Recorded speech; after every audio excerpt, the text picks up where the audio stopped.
they are able to do some of these comparative analysis we believe we know we can do. They do that better.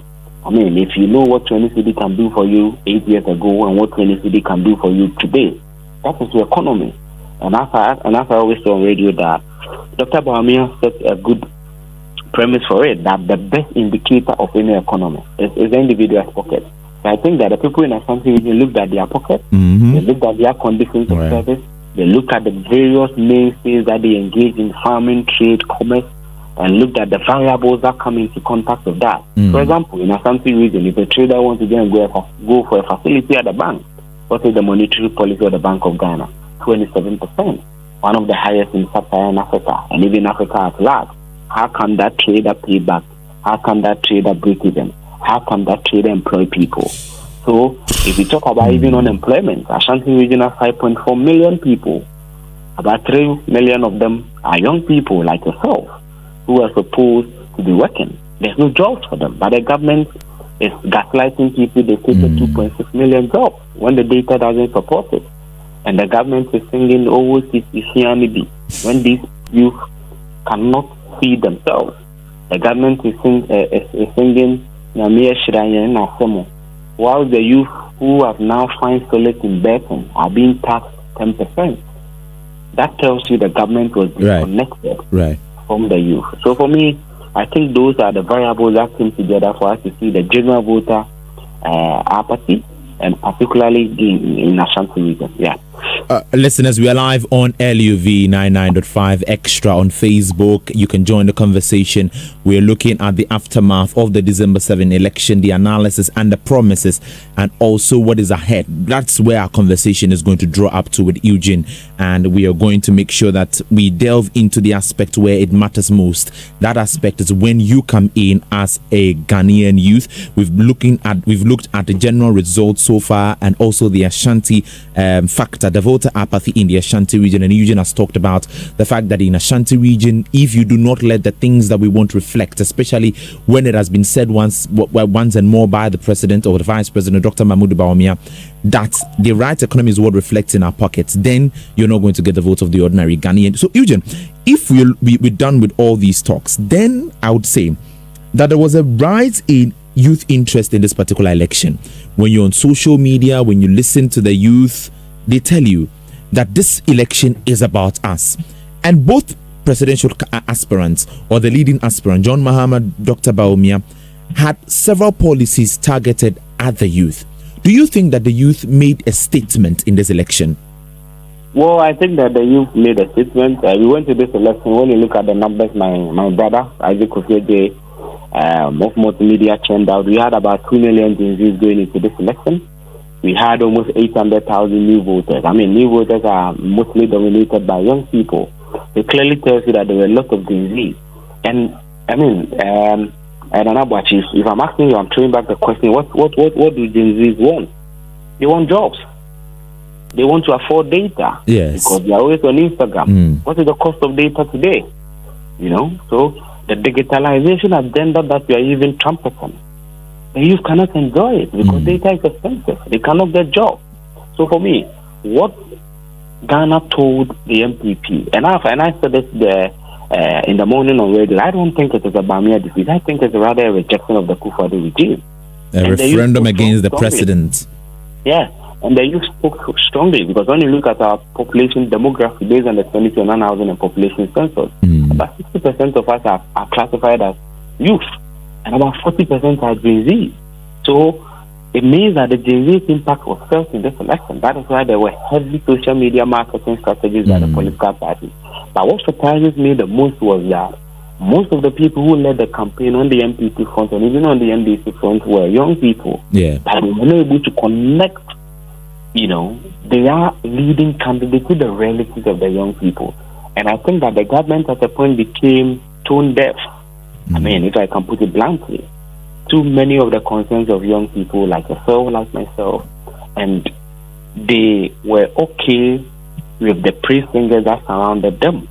And they were okay with the army of social media, what we now call food soldiers, who sing their praises at every time. And for me, that is what deluded them into believing that everything is okay. But the Ghanaian youth are spoken. And the general Ghanaian population has spoken that all is not well. And that when you come on the wings of a momentous victory in 2016, almost 1 million, and you are losing an election after 8 years with almost 1.6 million deficit. That clearly tells you fail the people, and that is not missing. That is the data for you.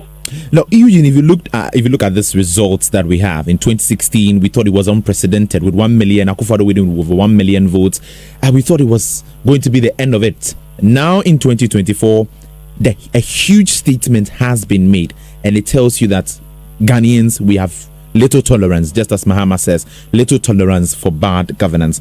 Going into 2028. That's where I want to end with you. Going into 2028, what are some of the lessons that the NPP can pick, the NDC can pick, so that in drawing up their style of governance or their system of governance, we're going to have nothing but a good administration going forward?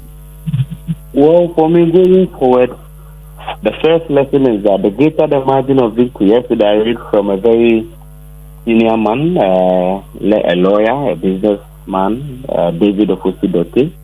And he said 3 lessons. Let me just read them for you. He said that 1, never assume those you defeated can never defeat you in the future. And yesterday, you can clearly see it was not less than John Dramani Mahama, president-elect, that the victory is secured. Can be a defeat the NDC can also secure in 4 or 8 years. So there's always a possibility that when you are given a momentous victory, you can also be given a momentous defeat. That is the first lesson politicians must remember. 2, remember, those who sing hallelujah later chanted crucify him. So the Ghanaian people who today are giving you the mandate of 1.6 million can also give you a deficit of 1.6 million. And this is for the NDC. 3, the greater the margin of victory, the greater the people's expectation. For unto whom much is given, much is expected. Now, about we are Christians, and we are Christians. The Bible says that when more is given to you, more is expected. So the NDC has their job cut out for them. And yesterday, when you listen to Prof. Jane, you listen to Siding Tetia, I believe the moment is not lost of them. And they must never forget. I wish they even print the 2016 results on their walls at various offices, especially at the Jubilee House, so that they never forget that the Ghanaian gave them the deficit. Your Excellency. And have now given them a vote difference of 1.6 million to bring them back to government. So I wish they print that 2016 results on their walls and always remind them of that. For the NPP, it is clear that they became tone deaf. It is clear that there was arrogance of power. It is clear that the president post-2020 was absent-minded on many things. That is why he could have the boldness to tell the Kwabri people that they can twist to do whatever they want to do in front of him. So the NPP must also check their internal parameters. And I think that one day we need to find time and discuss it. Yeah, that's true. The last 8 years, one of the key things that have affected the NPP is the independent candidate phenomenon. When you go to Suhum today, there's unrest. Yes. In fact, the NPP lost the Takwa seat because of joy.